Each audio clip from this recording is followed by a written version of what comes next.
আসসালামু আলাইকুম। আজকে আমি একটা মিনি ব্লগ করলাম। তো সকালে ঘুম থেকে ওঠার পরেই আজকে ওয়েদারটা খুব ফ্রেশ ছিল। বারান্দায় একটা আমার পাখি আসছিল। পাখিটা দেখে খুবই মনটা ভালো হয়ে গেছে। প্রতিদিন সকালেই আমার বারান্দাতে চড়ুই পাখি আসে। তো একটাও আসে, দুইটাও আসে। কোনো সময় একটাও আসে, কোনো সময় দুটাও আসে। তো প্রতিদিনই আমি দেখতে পাই সকালবেলা। তো এখন রান্নাঘরে চলে আসলাম।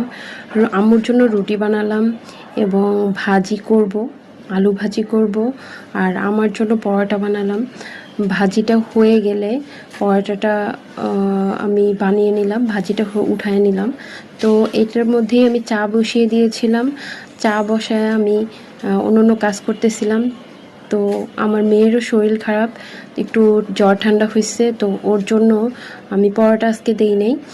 ওর একটু গরম দুধের ভিতরে রুটি মানে ভিজিয়ে ওকে খেতে দিয়েছি।